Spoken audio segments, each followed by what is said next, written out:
Monday. We got Big 12 power rankings. Basketball is back, and we have to debate whether our coach knows ball. It's the AZ Wildcats podcast. Don't go anywhere. Leave a like, drink your water.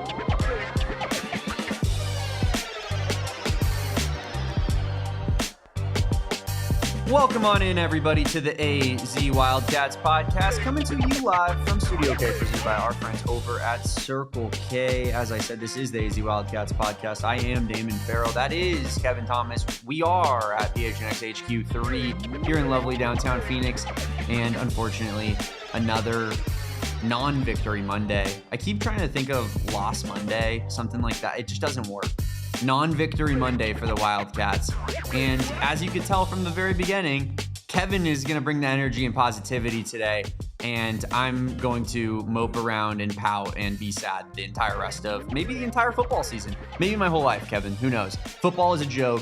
Who cares? Why would anyone dedicate their life to this sport? Certainly not us. No, certainly not us. And I'm definitely not over what happened on Saturday, as you can very much tell. I'm not over it. However, basketball being back this Saturday makes me very happy. It makes the pill go down a lot easier. You know what I mean? When you know you got basketball coming up this weekend. And I will say, can I get a petition for if we lose on Saturday or Friday for Monday to turn into the French version of Monday, which is lundi? We can do loser lundi.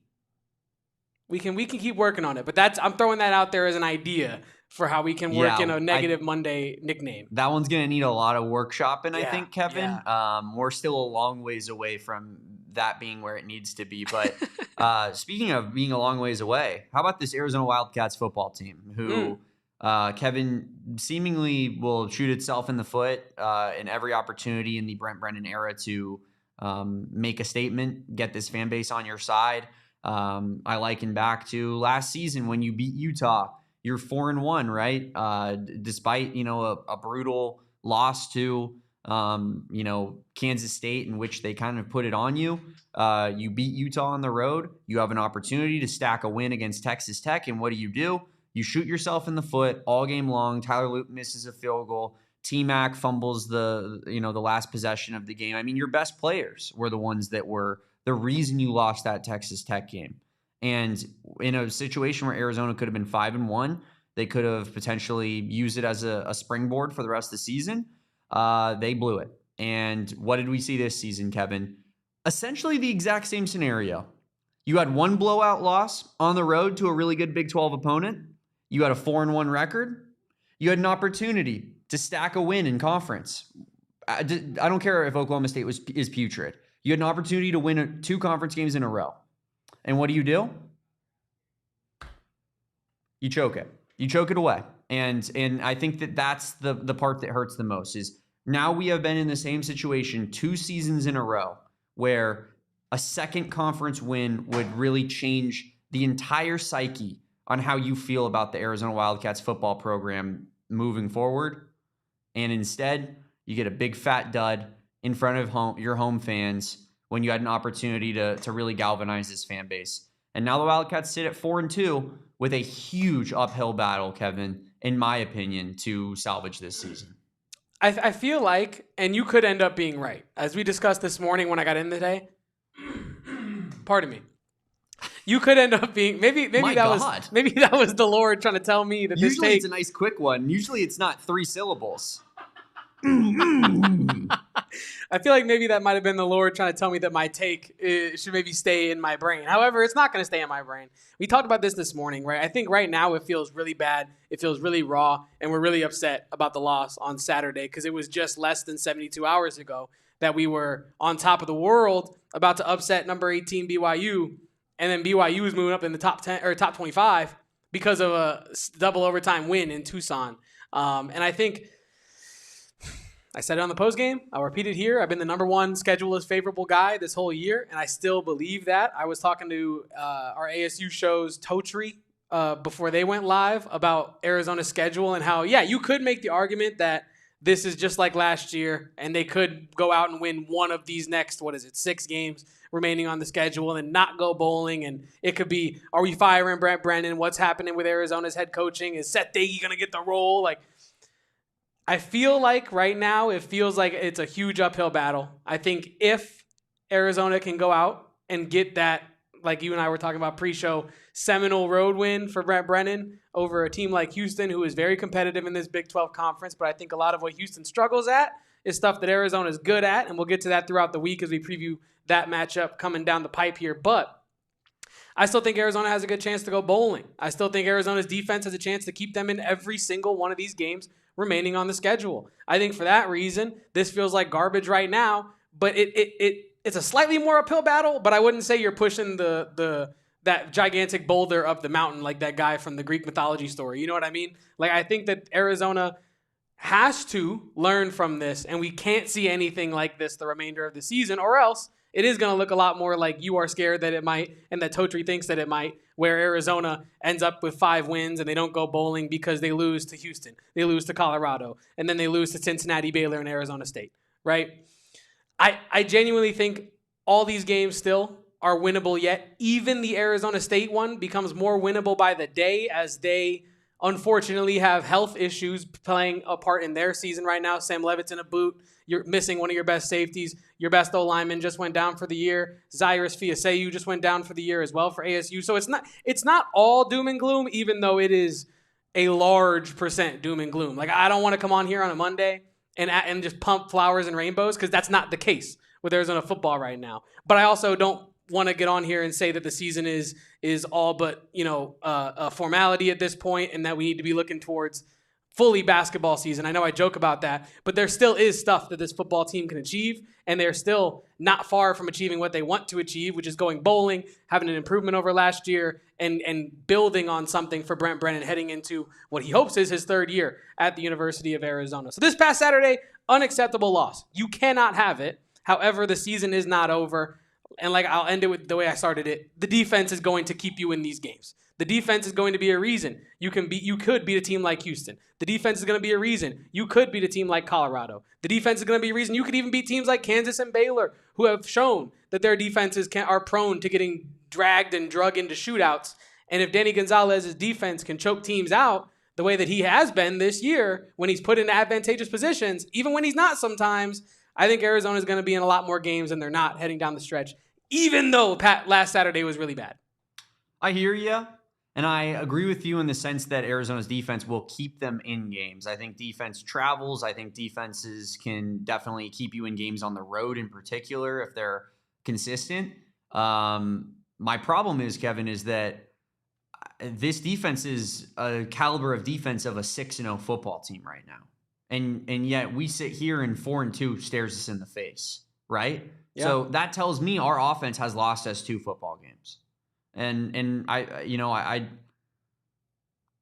it's hard to feel confident. I feel like when your offense is the reason that you're losing games almost. I think defense is a floor raiser, whereas offense is almost a ceiling raiser. And so our ceiling is capped, in my opinion, with the way that this offense is going to play football, the way that Brent Brennan wants to frankly coach games. Every single game that Brent Brennan is in a close game, I will lack confidence in moving forward, Kevin. And that's a valid feeling. He taught me over the weekend that he can't be trusted fully. Last season, I was willing to put it on the back burner and say, you know what? Tons of expectations, maybe unfair. We lost a lot of pieces in depth that people didn't account for because the big names all came back. So it made you think this is the same team, but it really wasn't. And I think we all got fooled by that a little bit. But when you bring in that new roster, when you preach that things are different, when you say, look at this whole new staff I brought in, these guys are the truth. When you bring in a ton of new transfers, and then it looks the same because your head coach is clueless in late moments. I cannot go into any game the rest of the year and have confidence that this team is going to win. Like a 9 a.m. kickoff on the road? You're telling me you think Brent Brennan's going to get the boys riled up for that one, Kevin? I think Joe Saladea will. I think Danny Gonzalez will. I think Seth Dagey will. Maybe they do. But I can't. I'm going to lack confidence until he proves me wrong. And he said that all offseason that he has to prove us wrong. And this last game was the epitome of 2024 Brennan, in my opinion. And maybe you could argue it's different because the team is so much better. Look how hot they came out. They're in a game versus a ranked opponent. Like, that wasn't 2024 Brennan. And maybe you're right in saying all of that. But what was 24 Brennan was the clock management, the not even attempting to try to win for reasons that are unbeknownst to people that understand football. It is solely like the own math that is going on in Brent Brennan's head for some reason. And Kevin, I believe, I don't think I sent it in there yet, but oh yeah, I did. Can you grab that tweet from Brent Brennan's press conference today? This is regarding the 19 seconds left when Arizona gets the ball back at the end of the second half. 19 seconds left, 2 timeouts. And Brent Brennan was asked about it after a couple days just to see, what was kind of has his psyche changed at all after, a couple of days being able to sleep on it. He stands by it. He says that BYU's kicker is a Tyler Loop level kicker, and he trusted Arizona's defense to win it in OT. Every situation is different. I felt good about the decision at the time, said Brennan. Kevin, I don't know if it's better if Brent Brennan goes in the press conference and goes, yeah, I was dead wrong on Saturday. I don't know what I was thinking. Like, that was a horrible call. But, like, I don't know. That wasn't the answer I wanted to hear. That's for damn sure. I mean, okay, I'll respond in 3 parts because there was a lot going on there, and I do want to address each part of it, right? Specifically where you started about how you had the defense of a 6-0 team. However, you're staring 4-2 right in the mouth. And it feels like the way you said is that you're looking at an offense that lost you 2 games, right? And I think I would try to pull you back from the ledge in the sense of look at Kansas from last year, where the first half of their year looked like garbage, quite frankly. It was not good. They were right. Terrible. You had a new offensive unit coming in, and you're trying to figure out how to maximize that level of talent that you have over there. And then halfway through the year, things start clicking. You've been around some guys for a little bit longer now. You have a talented quarterback, right? You have good offensive coaching in that sense, right? And I think Arizona should be looking. I'm not saying that, I'm not going to sit here and predict that all of a sudden, Chris Hudson's going to start putting up 110 yards a game. But what I am going to sit here and say, though, is that Arizona should be looking towards Kansas as a baseline for the way the rest of their season needs to go, right? Figuring stuff out throughout the year. You're only halfway through the season. You have the world still in front of you in terms of going bowling, improving over last season. Brent Brennan silencing some people that just want him to simply go bowling. I think that is all still in front of you. And I do think that the offense has cost you at times and inopportune times this season. But I believe that Seth Dagey can figure that out. I think he has the conviction. I think he has the experience of a quarterback in that position. And I think we've seen so far, especially during his time as Marshall, he can cook as the season goes on and evolve. He's not a one-trick pony. Despite him having 2 of his rougher nights on 2 of your bigger nights of the season so far, I still believe in Seth Dagey to figure that out. I will also say this, right? Brent Brennan saying what he said about his decision with the 19 seconds left and 2 timeouts. Like you said, I didn't expect him to say very much different. But I was watching that press conference today live with our good friend Noah Wobrecht, who's our graphics lead here. Genius, boy genius. And Brent Brennan is... We do call him that. ...opening up his press conference talking, and he didn't know he was like live on the mic yet, but he's opening up his press conference talking about like his son coming to visit him and picking up cookies because his wife baked cookies, and he's talking about like traffic and this and that. And then in like his third answer, he's like, this loss really has me like pissed off. I'm upset. But he sounds like the least upset person that ever lived, right? And I understand that he has a really good life. He's making a lot of money. And this is kind of like, I think, what a lot of Suns fans felt last year with Bradley Beal, to make that kind of a comparison where you do have a guy who you look at your team context and think, why aren't you more upset about what's going on? And then Bradley Beal or Brent Brennan's like, hey, I just like to smile. You know what I mean? And I get that. So I feel like Brent Brennan, he's a great guy, man. But lacks that fire that a lot of fans want. And I think that him being cool, calm, collected, chill guy, most of the time when you're winning and you're 4-1 to start the season and your only loss is on the road against Iowa State, people are okay with that. It's not people's favorite temperament, but they're okay with it, right? Because the team is successful. You go out and you choke a game like that against BYU, and then you default to like, well, we're just going to get back to red line. It's as simple as that. We got to hold each other accountable, and we got to get back to working hard. And those are all true. Those are all good things to be preaching. But I think people want more specificity. And I don't even think they want like direct X's and O's of like on third down with this amount of time left, Noah didn't do this, and I wanted him to do. I don't think people want that. But they do want to show that this really, like, they want you to show that it bothers you, right? And Brent Brennan saying he's upset but not really portraying that, I think it has a lot of people feeling that the words don't match the actions. But yeah, I don't know. I understand what you're saying, Josue, and I get that. Like, we're all human at a certain point, and Brent Brennan is just as much human as the rest of us. But frankly, dude, when you're getting paid 7 figures and the rest of your fraternity of coaches is obsessed with winning, obsessed with it. All they can think about is winning, the top level guys, right? It's all that matters to them. If Kirby Smart lost, do you think he'd go into a press conference on Monday and be like, those cookies that my son picked me up when he came to visit were unbelievable, guys? Like, no, man. That's not the fire that college football coaches in general display. And I think it's fair to say that I respect Brent Brennan, the man, and also like have high expectations for what the level of the football program should be. And that's not even unrealistic expectations. I'm not saying Arizona needs to be a 9-win football program year in and year out, although that would be awesome. I just want to be like a team that doesn't choke away double-digit leads at home. Yeah. With their junior quarterback who they claim they hand the keys to the program to, with their defense that's top 10 in the damn country. And you're going to lose that game? Like that's what I can't stand. And then to just act like it's business as usual, man. Like, we got a job to do. You got to see these people on a daily basis. Me and Kevin are not going down there for all these press conferences. Like Brent Brennan has more of a relationship with the Justin Spearses and the David Kellys of the world, the guys that he's seeing, at these weekly pressers. So he's updating them on things that are going on in their lives, right? They have pre-existing relationships. But you didn't know it had started It's yet. just a bad look, dude. It really is. You got to look at the optics of things. You have to.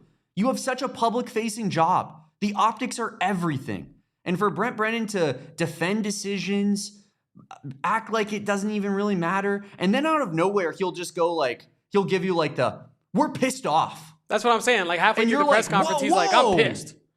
Whoa, where did that come from? Because you were just 2 seconds ago, you were chilling. Literally, I think the question before, and I might be wrong, so don't take this one too direct, but one of the questions prior to him saying he was so upset about that BYU loss, he was talking about like how quickly the rain floods off of one of the main roads in Tucson and this and that. I don't know. Like you said, I think that was a good way to put it. Brennan does this thing where after big losses, he does act as if it's business as usual, and it feels like if you watch that post-game press conference against BYU, I don't think he's like the most fiery guy of all time, but I think his mannerisms, you can tell he's kind of holding back some fire, I think almost. Like he's kind of, some questions are getting asked and he kind of sucks his teeth and goes, and then he answers very like normally and very like, yeah, we got to be better. And you can tell he wants to like say more. And I think people just want him to say more. Like they want him to portray how he feels on the inside. If you're so upset, portray that, right? Because people care. Like you said, you're public facing. Business as usual is a very normal, calm, demeanored guy. And I understand as coaches who say, right, they talk about using that fire selectively, right? So you don't just like get drowned out by your team or by the media, whatever. That's fair. Felt like a pretty good time after that game against BYU to maybe let some fire out. I'm just saying, I think that it's in there. I wish he would let it out more because you can tell he's bothered after these losses. He goes up there, he sucks his teeth, he seems a little annoyed to just even be standing there taking these questions, and it's like, show it. You know what I mean? Show it, and don't just say business as usual, like kind of activities and red line, and we're going to work hard. His first answer, Kevin, when he went to the press conference after the loss was, we've grown so much as a program. Yeah. have some self-awareness, my guy. Wrap it up with that, right? Exactly. Be like, this is an unacceptable loss. We have to be better in these areas. This is where we lost the game. I'm upset that we lost the game at this part, but we did all that before then, and we're going to build on that going forward because we just went toe-to-toe with a top 10 team and blah, blah. You know what I mean? I'm not saying it's not true. I'm saying you wrap it up and you spin it that way. You spin it at the end. Yes. But you have to get the ball rolling first before you can spin it. And Brent Brennan kind of went out there and tried to spin a ball that wasn't there yet. So. Totally. I'm not saying it's not true. Like, yes, that is a fact. It's very true. We have improved immensely as a program from 2024 to 2025. And let's clap. Let's clap for the clapper. That's great, man. It's fantastic. But is this the level of the program you want to be? Choking 10-point leads to teams with true freshman quarterbacks on the other side? Guys who turn the ball over 3 times in a football game, I will add? Like, it's shocking, dude. It's just the self-awareness aspect, Kevin. It's, yes, end it. Spin it with that at the end. You know what, guys? This was unacceptable. This is not the level this program needs to be at. That being said, we are improving. We can see the improvement. Growth is not linear. We're getting better. We're getting to the place that we need to be, and we need Tucson to have our back in the process. That's the answer at the end of the press conference. But walking in and first answer being like, man, I'm really proud of this team's fight tonight. We really could have won this game. Haven't we just gotten so much better from last year, guys? Right? Am I right? Right? And you're like, that's your takeaway? That's first takeaway from the game? That's not what anyone is thinking about right now. All anyone can think about right now is your lack of aggressiveness in the second half, your inability to get one first down to potentially ice the game, your passiveness when you decide to not put the ball in Noah Fafia's hands with 2 timeouts in 19 seconds, needing about 30 yards to be in field goal range for Michael Salgado Medina, your cluelessness when you don't realize that BYU has gotten 9 yards and they've just given them a first down with the game on the line. And you have no idea. You have no clue. It's unacceptable, man. You're thinking about all the wrong things. Think about the right things. We could have won this damn football game. And you're going for it in the first half when you can just get points on the board and being overly aggressive in a moment where you don't have to, and then turning around and being under-aggressive in a moment where it could have ended the game. It's just downright shocking, man. And it's not winning football. Your coach is not helping you win football games. And I think that that's a massive issue. Like, you can't, I don't think I think it's fair to say that, like, Brennan was a debilitator in that game. He was a reason that you lost. And that's unacceptable. Especially from a CEO head coach. Yeah, I know. I'm with you on that. And I think, like I said this and on the post-game show, like, one of the biggest reasons I'm so upset about that loss on Saturday is it takes away our ability to enter the post-game and say, wow, how good was Kedrick Reesano? How good was the offensive line? How good is this defense? And all that's left on the tip of your tongue is the way the game ended and the poor situational football that cost Arizona a huge home victory, the biggest victory of the Brent Brennan era that could have been, and it never was, right? And so, yeah, I'm with you on that. I think that it's unfortunate that, like, Brent Brennan can be right that Arizona is a lot better than they were last year, and I think that is very true. Arizona still has a lot of season left to show that these improvements can still get them to a bowl like they wanted to and maybe even win that bowl game. That is very true. It's also true that we don't really want to talk about that at first of our minds. Maybe that waits till Monday during your press conference or at the end of your post-game press conference. We want to talk about how you just lost that game when you're up 10 with 5 minutes to go at home, right? And so I think that is what it is, right? It's him doing business as usual. It's him not really reading the room, I think. That's like a thing with Brent Brennan. Like, some of the stuff he says isn't wrong, but it's like at the wrong time or the wrong moment that, like, you just don't want to hear it. Yeah, you're like, yeah, you're right, but, like, agreed. we're not talking about that right now. You know what I mean? And I think that's kind of what it is with Brent Brennan. I don't really I said this on the post-game show too. Go back and watch that since I'm repeating a lot of my takes. But, like, the man doesn't, I feel like, he says some stuff that we've talked about on this show back last season and this season that is wrong. But I think a lot of the time he says stuff that is right, but it's just the wrong time, right? And I think it falls on deaf ears because of that.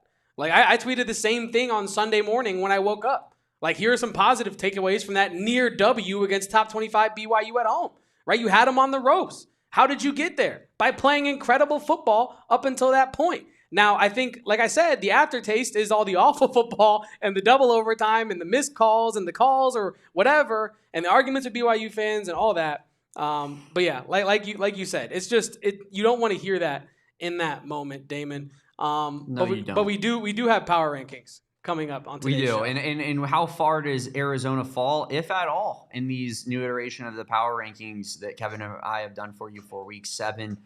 This conference just continues to be absolutely insane, Kevin.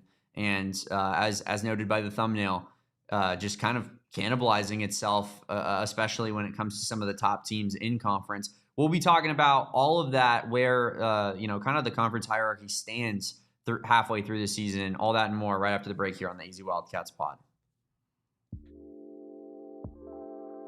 And I absolutely must talk to you all about our friends over at Pure Edibles, and it's an Arizona company founded right here in the Freedom State. And if you are interested in, gummies, kicks, which is like a Starburst kind of vibe, chews, and hard candies, and all of your favorite cannabinoids like CBN, CBG, CBD, and marijuana-derived THC, Pure Edibles is the fully fledged candy company for you, and they're out in over 130 dispensaries statewide. So if you're not going to a dispo that has Pure Edibles, you could be going to a better dispo because you need Pure Edibles in your life.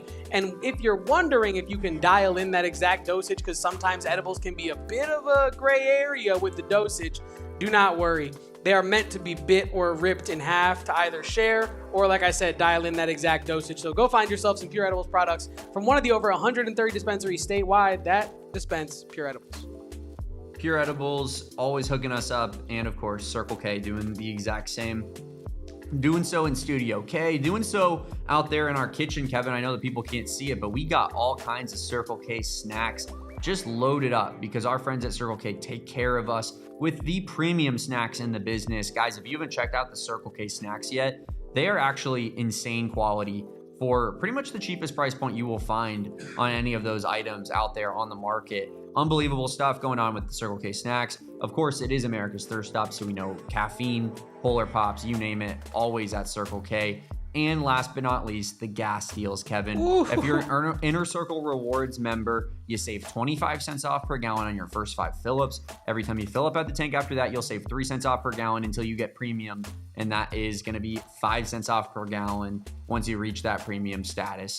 Let me tell you, folks, it stacks up when you have those savings over the course of a year. So do so now. Get in on the Inner Circle Rewards membership program. Download the brand new free app. Choose an email, plug in a password, and you are done. It's that simple to sign up. And you just got to plug in that phone number at the tank every single time that you're about to fill up. It's so simple, guys. The savings are right in front of you. And if you guys are not getting involved in it, you just hate money. I say it all the time, but join the Inner Circle for free by downloading the Circle K app today. Terms and conditions apply at participating locations. Visit CircleK.com for details.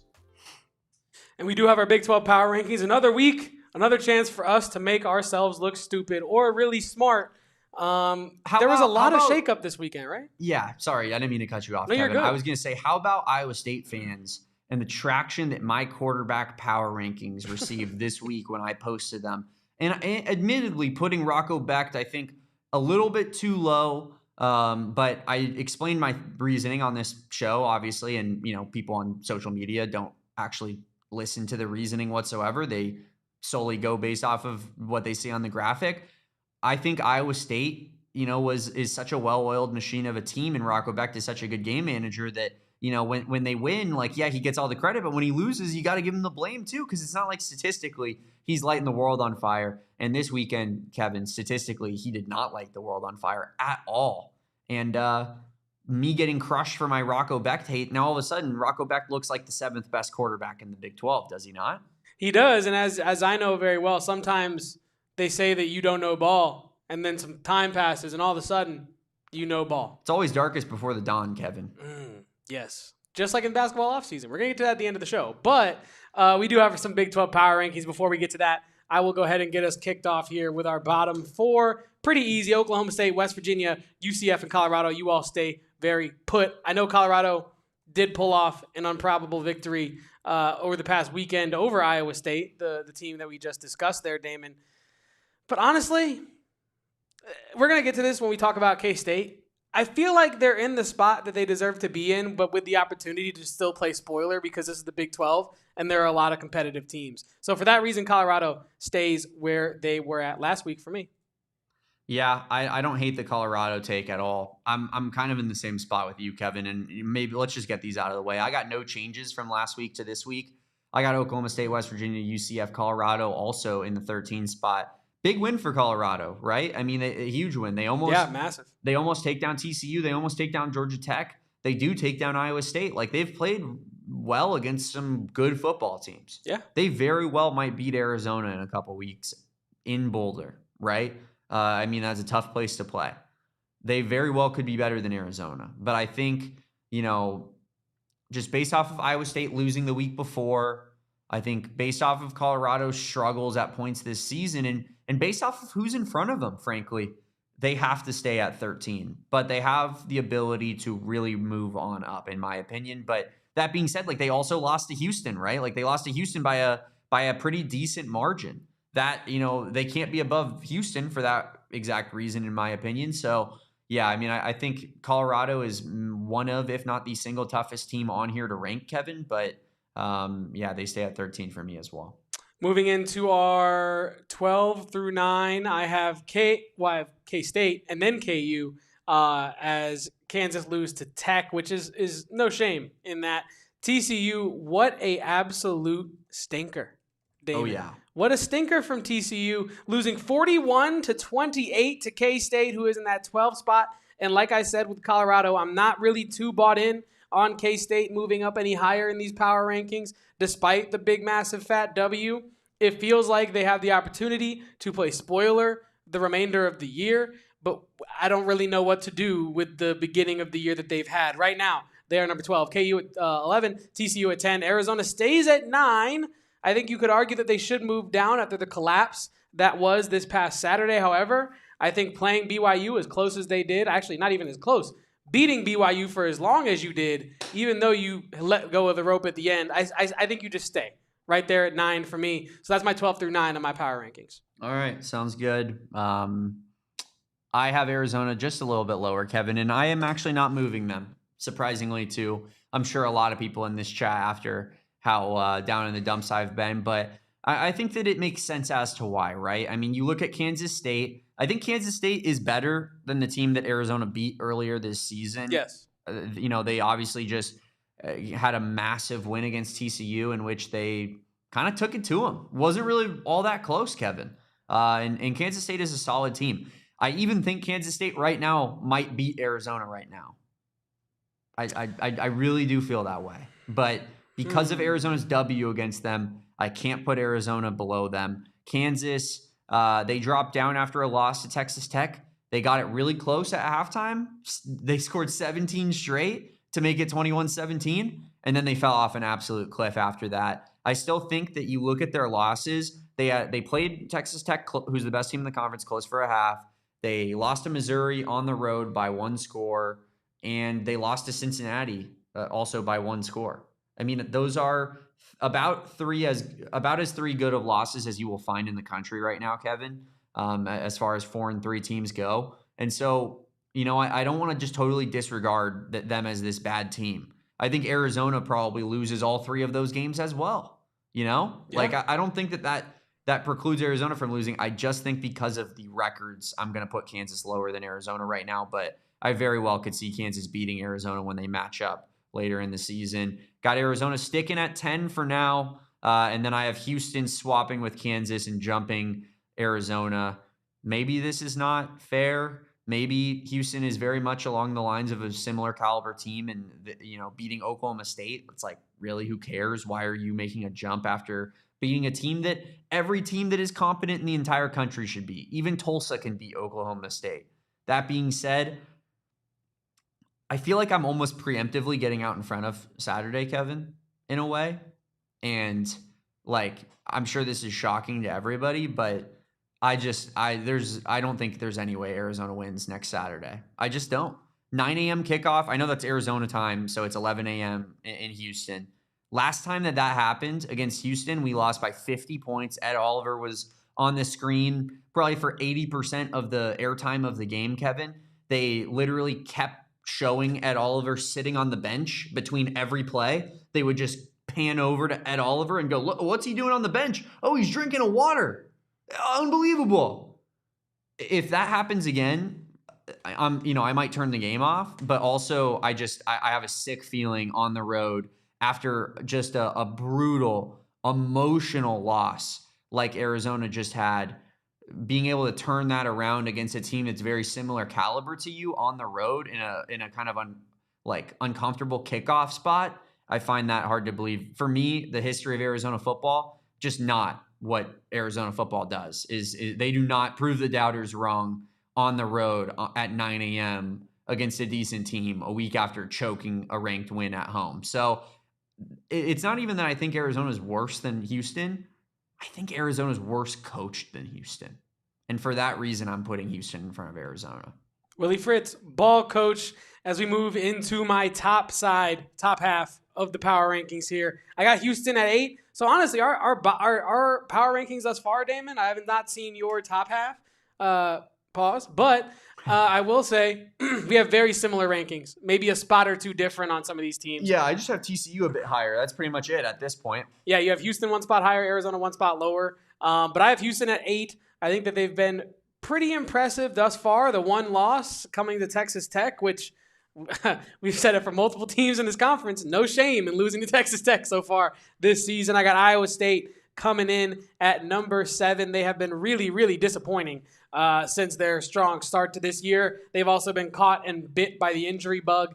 I got Baylor moving up a spot, and this was mostly out of default. I had them in 7 last week, and I wanted to keep them there, but some things shifted in the top, and we had to move Baylor up to number 6. But they had a bye week. ASU, they did not have Sam Levitt this past weekend. They did lose their best offensive lineman, and the injuries continue to pile up for the Sun Devils, who come in at number 5 on my list. And it is questionable, I believe, as to whether Sam Levitt plays this upcoming weekend, so it could continue to get worse for the Sun Devils. Yeah, it definitely could. I don't know that I necessarily agree with dropping them. I think you dropped them 3 spots. Yes. Without Sam Levitt, which I honestly I think is slightly unfair to them. And maybe if Sam Levitt doesn't play again, it's very warranted because if you're just not going to have your starting quarterback for multiple games, that genuinely does really drop your level as a team. But I do think that ASU with Sam Levitt is in a game with almost every team in the country, to be completely honest with you, especially the way that that guy can get rolling in the second half. But as we get into what is this, 8 through 4? 8 through 5. 8 through 5. I got TCU dropping, of course, after a brutal loss. And after almost losing to Colorado, too. I mean, they feel very beatable. People TCU forget, right man. now. TCU almost lost to Colorado. People do, in fact, forget. And I do. I mean, do you disagree with that, Kevin? I feel like they are now a team where I look at them and I say they could lose to any team in this conference except for the bottom 2. Yeah, which is kind of surprising where they were just like weeks ago. Yeah. I know that a lot of people are making this point, they're making this take because of the James Franklin thing, but genuinely, how fast does college football move? Right? TCU a couple weeks ago, it's like Josh Hoover, who can draft him first? TCU has the first or second best quarterback in the conference. They're going to do this. They're going to do that. And now they're losing to teams that they really shouldn't be by margins that they should not be losing to them by. But yeah, I'm with you on that, Damon. Yeah, absolutely. And then Iowa State drops after another kind of tough loss there. And after, 2 bad showings in a row, I think, they've gone from 2 to 7 in the last 2 weeks, Kevin. How the mighty have fallen and how Rocco Becht has fallen as well, who I was told I was despicably underrating. And then he goes and throws for a 50% completion percentage. Is Rocco Becht the new Brendan Sorsby of the AZ Wildcats podcast? Yeah. I don't even know what you're talking about regarding Brendan Sorsby. If you know, guys. I've always said Brendan Sorsby was nasty, Kevin. That's been a long-standing take that you did say he was nasty to start the year. It's a long-standing take on this program. And then kind of rounding this one out, Baylor, same as you. They move up by default of other teams. And then I think BYU, I'm keeping them outside the top 4 here. I'm not impressed. I'm sorry. I'm not. And I'm going to get out ahead of it, Kevin. BYU's next few games, and I've had this up on my laptop since I got here this morning at 10 a.m., ready for this exact portion of the show. Because BYU fans, you guys have created Frankenstein's monster in your boy right here with your just incessant ability to both sides, every single officiating disaster that you guys benefit from, trying to tell me consistently, oh, but this second quarter roughing the passer penalty was just as impactful as the refs giving us a 9-yard first down. It's not how it works. It's not how it works. The moment matters. And I'm so sick of these people. And Kevin, I cannot wait for the humbling sesh that's about to go down with BYU in the next few weeks. We got Utah at home. Obviously, massive game, Holy War. They could win that one. It's a rivalry should be game. college game day, but they're frauds. So. Yes. Then you got Iowa State on the road. I love Iowa State to come back and get right in that one. Love them to come back and get right in that one. That might be one of my best bets of the week. Then you got Texas Tech on the road. Whatever the spread is, inject it into my veins because Bear Bachmeier is not going toe-to-toe with that team and that defense. Then you got TCU at home, which they probably win in hindsight.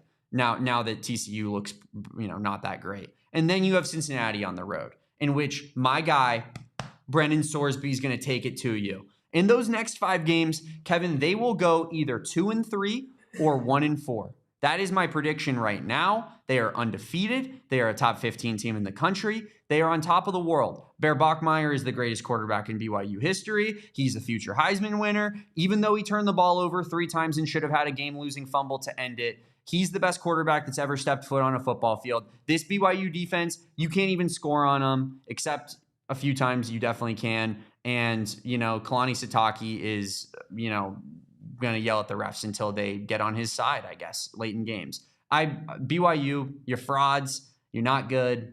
I don't do this with every time that Arizona loses a game. So this isn't just sour grapes, even though it kind of is. But I don't think that they're all that good. I don't think that they're a top 4 team in this conference. I think that these next 5 weeks are going to be extremely telling about BYU and how good that team really is in 2025, Kevin. They're losing to Utah, in my opinion. Yes. Because, I know it is at home for them, but I feel like in the history of the Holy War, Utah usually gets the better of it, and I think Utah has a good enough side to where... I never thought I'd say this. Go Utah. I'm a Ute on Saturday. I am. They're slightly overrated. I still think they're pretty good, though. I really do. I think they lose to Utah, though. I think they beat Iowa State, even though it's on the road. I think Iowa State has too many injuries piled up right now, and I think that defense is good enough to get it done against Rocco Becht. Texas Tech, you probably lose. I think you could beat TCU. That one's kind of like we just talked about. It could be a toss-up. You either get NFL Josh Hoover and unbeatable TCU, or you get mid Josh Hoover and a very beatable TCU. So Dr. Jekyll and Mr. Hyde, don't know which one's going to show up for that one. I will say that one is up in the air. Cincinnati, I think they could beat Cincinnati. Cincinnati's defense is not that crazy impressive, and the offense has been impressive, but we'll see what they can do against that BYU defense, right? And then UCF. They're beating UCF. So I differ with you, but I extend the olive branch that I also believe they are overrated. We just differ to what degree they are overrated. They're not the toughest kid on the block, right? They're not, but they're one of them. They are one of them, Damon. They're a good team. They're a solid team. They don't hurt themselves for the most part, except for Bear Bachmeier's 3 turnovers that he should have had, which BYU fans are very conveniently forgetting about. Bear Bachmeier masterclass I saw all over my timeline, Kevin, as he almost fumbled the game away inside of his own 10-yard line and should have. But yeah, I agree with you in the fact that they are a good team. They're 5th on my power rankings. I'm pretty sure you have them 3rd, so it's not like we're all that different in terms of where we are putting them. That being said, I just think that they're overrated. I think they've played nobody. I think that they were just going wire to wire with a team that is, going to struggle to make a bowl game at this point in 2025. I think Arizona's a 6-win football team, and BYU was just in a dogfight with a 6-win football team. I think Bear Bachmeier is not ready to lead an offense against a truly, truly elite defense that you're going to have to play against in the Big 12 championship game, in the college football playoff. And frankly, I just think that this schedule is too hard for BYU as it finally catches up to them. You got your entire cupcake schedule out of the way. Now you get to play the big boys, and we get to see what that looks like. And I think it looks like 2-3 or 1-4. I'm with you on that. I can get down with that. I'm interested to see how the rest of BYU season plays out. I have them going. What did I say? Like 4-2 over their last 6. You said 2-3 or 3-2. But yeah. But they have 6 games left. We said Utah and Texas Tech as losses. Both of us. I think they'll lose Iowa State. I think they probably beat Iowa State. You think they beat? I think we both think they beat TCU, and then Cincinnati kind of up in the air. Yeah. But it's what Lost Highway said, and this is truly the facts. They're not good, and they have delusional fans. I mean, the fact that they're undefeated, and I get it to an extent. I don't think that Arizona fans would be here in the chat if Arizona pulled off the W, being like, "Man, we really are nasty. Watch out for us in the Big 12." I think we'd still be, for the most part, more reserved than that. But they've beaten absolutely nobody, and they think that they have a college football playoff team with Chance Roberts as their best weapon to throw the football to. And, I don't know. I mean, they have a good ground game. LJ Martin's really good. He looked great against us. Bear Bachmeier really can run the football, but I'm not overly impressed. And their fans are just, they're the craziest lunatics I've ever come across in my life. They love their team, and they're not disrespectful. I'll give them that. There are fan bases that are very disrespectful. ASU fans, I'm looking at you. But BYU fans are nice. They're just wrong, Kevin. They just say things that are blatantly untrue. And then when you disagree with them on that, they point you out to be and paint you out to be this like criminal. And you're like, what? Because I think that you need to get 10 yards on a first down. Now I'm being unreasonable because I don't think that's fairly officiated. Like, that's not how this works. BYU fans, I hope you guys get a hold of this. I'm going to post it on my Twitter. I'm going to make all of the verbiage in it about how you guys are overrated. And please find it and come after me. And then, you know what? Bookmark it, and we'll go back to it in 5 weeks from now, Kevin, because I guarantee I'm going to be right.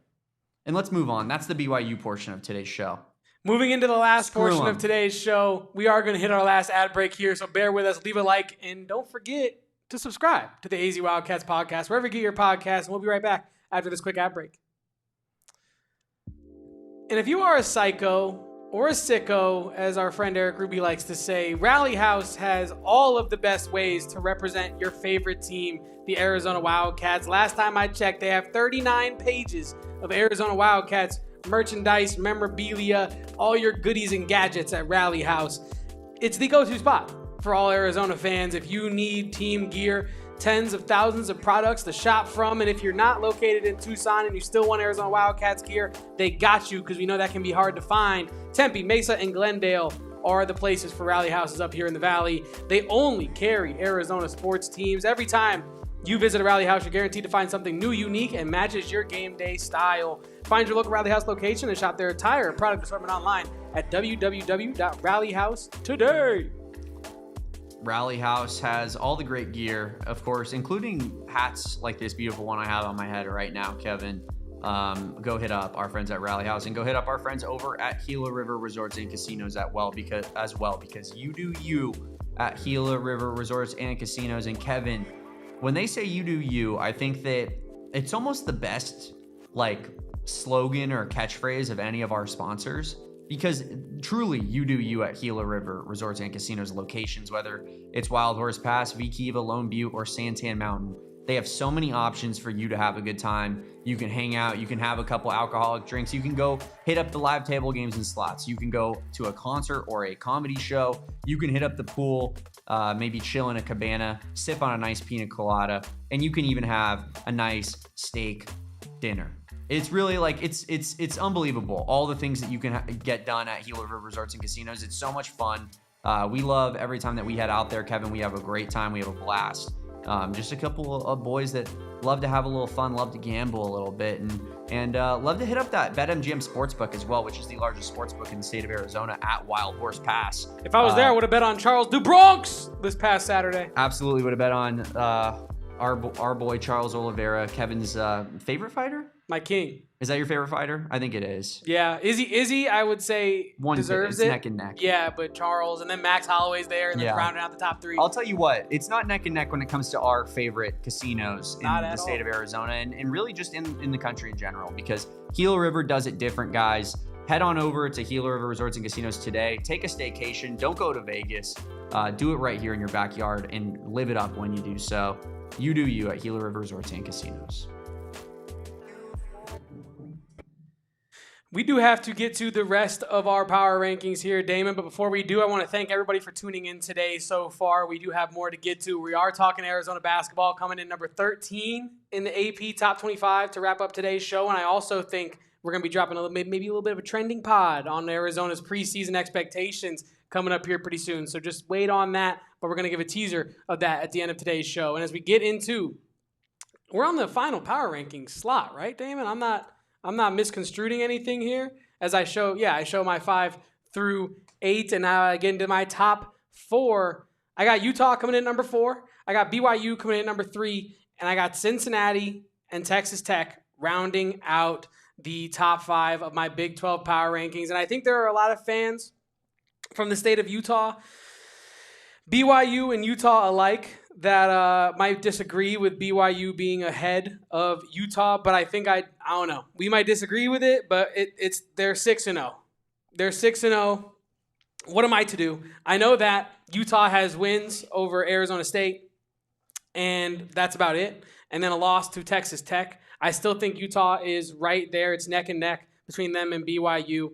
But yeah, I think this right now is the top 5 for certain, no matter which way you cut it. It's kind of, and I think Texas Tech is by far and away the best team in the conference right now.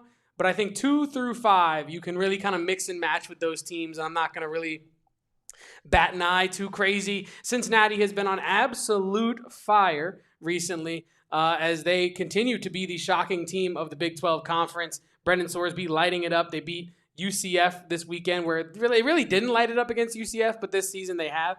20-11 W. They did not cover. Frauds, as we know from our best bets segment, and then Texas Tech rounding out at number 1.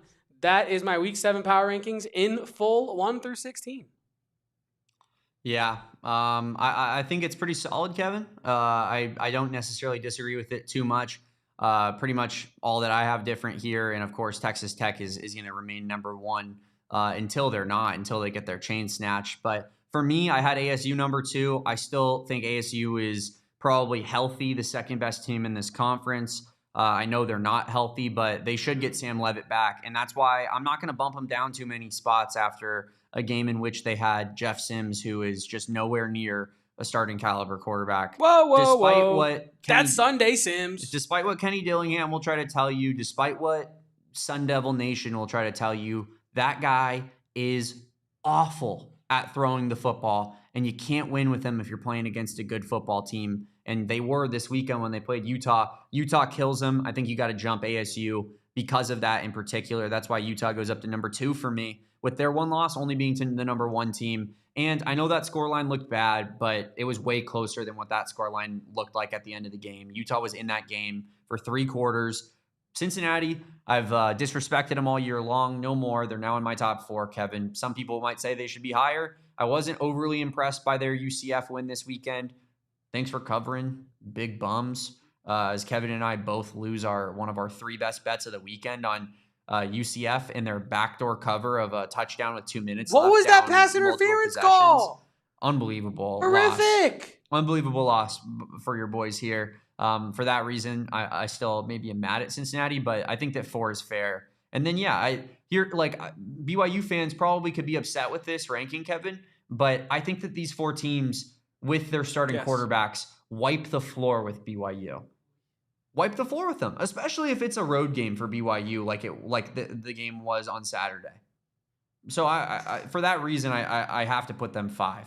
And maybe I'm doing the math and kind of like a Baylor or an Iowa State or a TCU. I think those games are different. I think that those games, BYU easily could win those games, but the top 4 teams, I got them all over BYU. And thankfully, BYU plays 3 of them in the next 5 weeks. We gonna find out. I'm an Arizona Wildcats fan, and whoever is playing BYU. Hi, I'm Damon Fairall. Nice to meet you. Those have been our Big 12 Power Rankings and BYU Hate Fest. Damon, shall we talk a little bit of hoops before we get on out of here today? Let's do it. So it is preseason basketball time. Arizona tips off against St. Mary's this Saturday. Damon and I will be talking about that. I'm probably going to be talking Damon's ear off about St. Mary's basketball the rest of the week, and that's just the way it's going to be.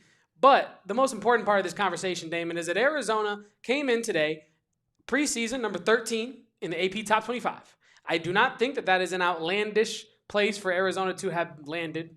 Ironically, no pun intended there. But I do want to talk to you about one team in particular that is ahead of Arizona. I don't know if you saw my tweet, Damon, but I was going through ESPN's breakdown of the top 25 and just kind of like starting lineups and biggest game on the schedule. And guess who was at 12? Our good friends over at UCLA. And I'm thinking to myself, Ken Pom likes UCLA more than they like Arizona. I think Torvik likes UCLA more than they like Arizona. There are some really smart people out there that have UCLA preseason almost consensusly ranked higher than Arizona, and I don't get it, to be quite honest with you. I don't think that UCLA should be ranked super low. I don't think this is the most like outlandish thing that UCLA is encroaching upon the top 10, but it's like, what has UCLA done this offseason that tells you that they're going to be a better team than Arizona, who, by the way, is their biggest early season game? Kevin, it's pretty clear. They added Steven Jamerson II. I think it's pretty clear why UCLA is above Arizona. He averaged 10 at San Diego. He averaged 10 for Watch out, Big Ten. He averaged 10 for the Matadors last year. Isn't that what they're called? San Diego? Aztecs? No, that's San Diego State. I apologize. The Toreros. Okay. Yeah. But I just don't. Does that make any sense to you? Dude, they have a guy in their starting lineup who averaged 10 points per game in a conference that I couldn't even tell you what it was. And that's their starting lineup?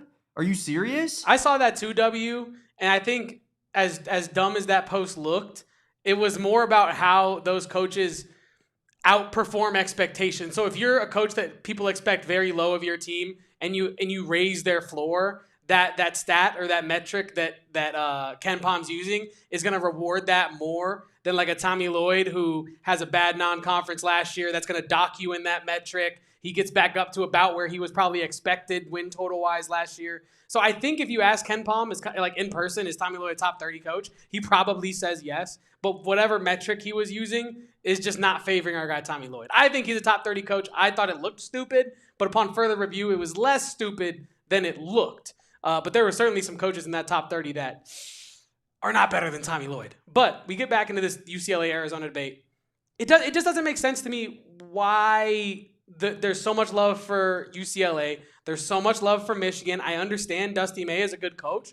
But, like, what has Michigan proven at all? Besides, they've transferred guys that didn't prove stuff at their last school outside of Landenborg, but he did it at a lower-tier school. Kevin, are you serious? Yaxel Landenborg is so good, he led UAB to an NIT appearance. And came back from the draft. I don't know. Those are the two teams specifically, preseasons, where I'm like, I'm probably going to be wrong. Maybe I am wrong. But, like, how do you get that Michigan and both Michigan and UCLA are better than Arizona? I can hear you about Michigan. They got some high-level transfers. I'm really not trying to hear it with UCLA. The Michigan I don't thing understand just makes me laugh. UCLA is ridiculous. There's a chance Michigan's better than Arizona this year. There's no chance UCLA is better than Arizona this year. Yes. I feel confident in saying that. That being said, I do think it's funny how Yaxel Landenborg is literally Michael Jordan. Is Elliot Cadeau John Stockton? Yes, dude. A guy who shot 33% last year at North Carolina is now supposedly a bona fide superstar point guard. They said shooting will be a problem for U of A. Look at Michigan's roster, 100%. Like, let's talk. Cadeau has turned into perhaps the most overrated player in the entire country, Kevin. From what he did last year to what they are projecting him to be at Michigan. Yeah, and I like Elliot Cadeau, by the way, too. I think he's a good I liked him player. as Arizona's backup combo guard to potentially bring into this roster. If Arizona approached this offseason and said, we just brought in Elliot Cadeau to be our Caleb Love replacement, I would be sick to my stomach.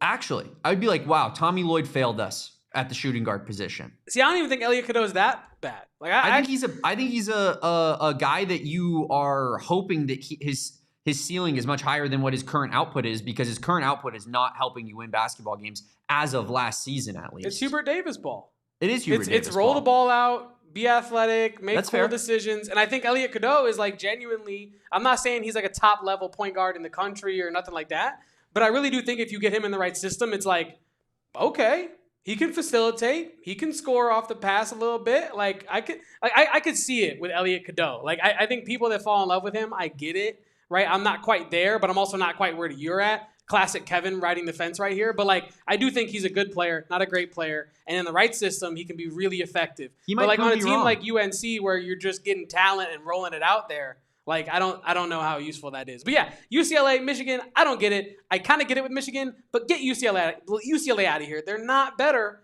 than Arizona, even in the preseason. That UCLA lineup, please put that on screen one more time and let's read it off for the people at home. Of course, Donovan Dent, right? Good player. Great player.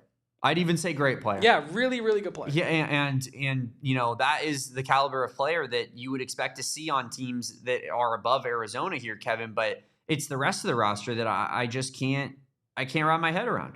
Sky Clark? Like, dude, Sky Clark was a good recruit. What has Sky Clark done in college that fills you with confidence that him in a starting lineup is going to, you know, bode tons of success?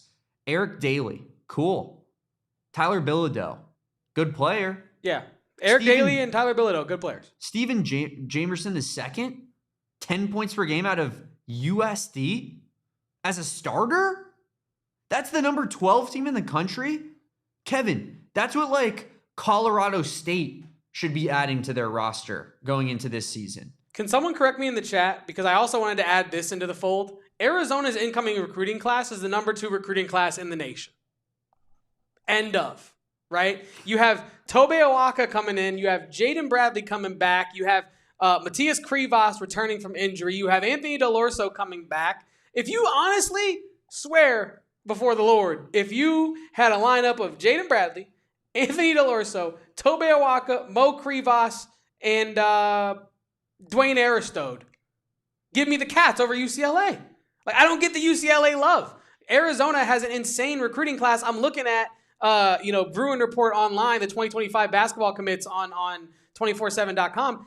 They don't got any coming in. They have none. It's all transfers like Anthony Peoples Jr. from some school with an eagle logo. Stephen Jamerson II, who's from USD, who I'm sure is a fine player. Is that eagle logo North Texas?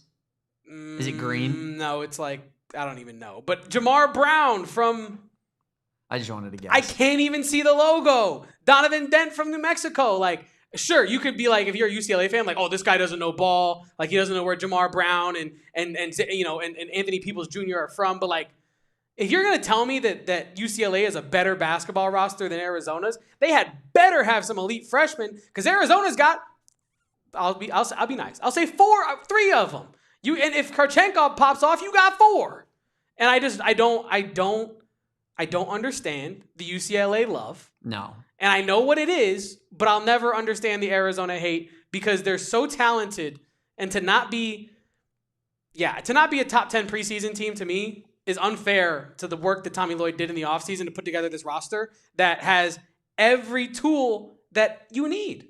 Yeah. Every tool you need. Yeah. I agree with you. Got bigs, got wings, got guards, got experience, got freshmen. I don't get it. No, totally, Kevin. I think you're 100% on the money. You look at the teams that what are the schools that could pull off a number 2 recruiting class in the country? Let's name them.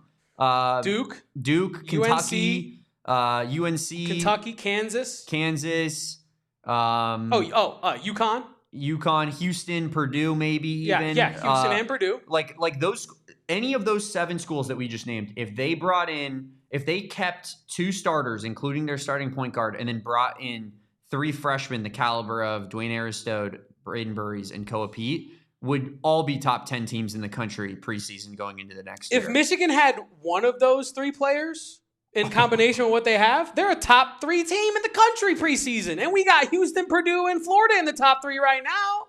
Like, the brand bias is crazy. I know it's preseason. I know it means literally nothing. But like based on like we're following this team, based on the roster that we've seen put together, this is incongruent. This does not match up with what we've seen. It is a brand thing. It is brand bias. Truly, at the end of the day. And the Big Ten thing will never make sense to me, Kevin. No. How many Big Ten teams do you think are going to be good this year? Truly, AP voters. Because let me fill you in on a little secret. It always ends up being less than what you guys expect it to be. Always. I'd love to see, Kevin, the average of Big Ten teams in the initial AP poll versus how many finish in the final AP poll on a consistent basis. I'm sure it's like 2 to 3 less on average per year, honestly, because it doesn't seem like it matters what Big Ten teams do. If you add like one piece that jumps off the screen at you, they're like, man, they got Yaxel Landenberg. Let's put Michigan at number 5. They got Oregon at 37 in KenPom. I'm pretty sure just because Nathan Biddle exists. Or is he out now? Did Oregon? he graduate? Yeah. I think he was gone after this season. Either way, I don't know. You get my point though, right? I'm saying I get your point, right? If you have one piece in the Big Ten, right, it does lend you to being ranked higher than some schools that have 3 pieces of the same quality, right? Like if you look at right now the current KenPom top 11, it is Houston, Big 12, Florida, SEC, Purdue, Big 10, Kentucky, SEC, Connecticut, which is independent, Big East, sorry. Illinois, Big 10, and then more Big 10 teams, UCLA at 10, Michigan at 11. So, yeah, I don't know. You just no top Big 12 teams outside of Houston in the KenPom? In the top 10? None? Just Houston? There's not Texas Tech, not Arizona? And by the way, wait, where is BYU? BYU's 18 in the KenPom. Kevin Young, where you at? Dude, KenPom might be stinking the place up in the preseason right now. It might be. I'm not even joking. Yeah, Pomeroy might be. Yeah. I was just talking about how much I hate BYU for the rest of this football season, and I know this is the basketball team, but this has been sparked by my hatred for BYU fans. So these are the same people that I'm beefing with right now. So I feel like I got to root against the basketball team too, but that's egregious. 18 is egregious. They're going to have a top 10 team. BYU's 8th in the AP preseason. I think that's more akin to where they actually stand personally. Yeah. But yeah, the level to which the scales of adding players matters for some teams versus others, Kevin, is just mind blowing. And like I'm saying, like, you know, UCLA, a Big Ten team, they add one premier transfer, and that's all it takes for them to be considered this elite level team. Whereas Arizona can bring back the best rebounder in the country, bring back their starting point guard, who was their best player all season last year, and who consistently elevates his games in the tournament, right? And then they supplement that with 3 blue chip prospects that would be considered game changers for any program except for Arizona, seemingly. So yeah, it's shocking. 13 is not that egregious. Arizona will probably move up, in my opinion. I think we're a top 10 team this year. Obviously 10, 13, you're only a few spots off there. So it's not like it's that big of a deal, but yeah, there's a couple teams in front of Arizona that you look at and you just go, really? Really? Are you sure? Is UCLA always, every preseason, going to be 1 spot ahead of Arizona? It feels like it. It feels like they literally grab the AP poll every year, Kevin, and they go, well, let's see. Arizona's 17, so I guess that makes UCLA 16? Like, it feels like they're, like, almost trolling us. And it's like, what version of UCLA are you looking at? Who coaches for UCLA? Is it Tommy Lloyd or is it Mick Cronin? Because what? Should I do my best Mick Cronin impression? That was all. But yeah, you gotta be bald too. But I'm not going that far for the bit. I love Max's comment about how Mick Cronin has the benefit of being able to use his mini-me to go out and recruit while he's coaching the team. It's a fair point. It makes you think. It does make you think. Mick Cronin, like, low-key is Dr. Evil. Like, I'm actually not even joking. Donovan, to join this team, we'll give you $1 million in NIL rev share. Like, he actually might be Dr. Evil. Epitomizes everything that's bad with college basketball. Shout out to Justin Spears as well, who's apparently the most hated man by Mick Cronin of all time. And before we get out of here, I do want to leave with a fun fact about Arizona's upcoming opponent, St. Mary's. Damon, did you know that Montes Juzenas plays for St. Mary's? And you're like, who the hell is Montas Juzenas. He plays for Team Lithuania. He helped them as an incoming freshman. He helped them place second at the FIBA Under-20 Eurobasket tournament. And you're like, why are you telling me this? Why do I give a damn? It's because last year, guess which St. Mary's player was also helping Lithuania in the Eurobasket? Good old Paulie M. That's all I'm saying. That was your fun fact of the day. St. Mary's has a freshman that played with Paulie M. That is fun, Kevin. We appreciate that. And yeah, of course, we're gearing up for basketball season over here on the AZ Wildcats podcast because Brent Brennan in this football program broke our hearts too much. So we'll be keeping you covered when it comes to everything football and depressing ourselves in the process potentially. But basketball season is here. It is here to save us, Kevin. And we are going to go so unbelievably hard when it comes to this team, Tommy Lloyd's squad that he's rounded up, and just how far we think that this team can go in 2025, 2026. But appreciate everybody for being in the chat with us, hanging out with us, dealing with me in my fallout of Saturday. I apologize. This is essentially my therapy session. I know I tweeted that in our show tweet on Saturday, Kevin, but like this truly is therapy for me right now.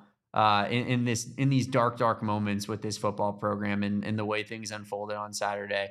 And I appreciate and love you guys so much for letting me come up here, let me spew my nonsense, let me be a little sad boy about the future of this team. And Kevin, I hope that I am disgustingly wrong and you can laugh at me and everyone can be like, wow, Damon, you're such a doom and gloom idiot. That'd be the ideal situation the rest of the year. But unfortunately, I just do not feel that way. Arizona takes on Houston on Saturday. Going to be a tough one. Going to be a kind of season-defining type of game, despite us that we keep saying that every week. But truly, it feels like Arizona almost has to beat Houston on Saturday to kind of salvage this season.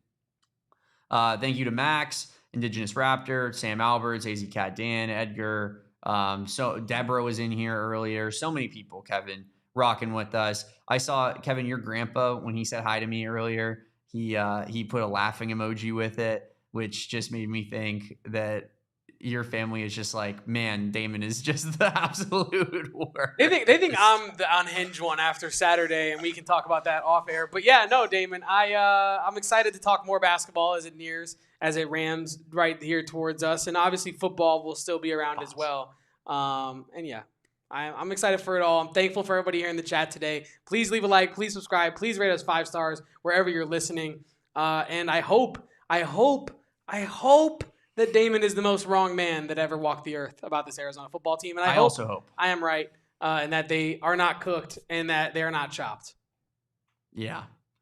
I'm afraid our coach might be chopped, unfortunately, Kevin. You're not chopped. Take a selfie of yourself with this new TikTok sound and see what it says. I'll tell you what's not chopped, this podcast. Fact. Like, subscribe. 6, 7. Leave a review on your favorite podcasting platform. Leave a comment after the show's over. Follow at PHNX_Wildcats on all social media except for TikTok, where Kevin is putting out insane content. AZ Wildcats Pod is the @ on TikTok. And of course, I'm at Damon Dog, where you can follow me for my unhinged takes and my therapy session that is my Twitter account. And Kevin is at Kevo Posts, where he'll bring you all the positivity and light in the world. That's what Kevin's all about. And that's why the yin and yang of this podcast works so well. Literally. Follow Damon Dog, follow Kevo Post, follow PHNX_Wildcats, and follow us tomorrow on this fine program. Same channel, same time, 2 p.m. Make sure that you guys are there for that one. We're previewing Houston the rest of the week. Appreciate everybody. Peace out. Bear down. And go Cats. Are we cooked, chat? We all silly like the mayor.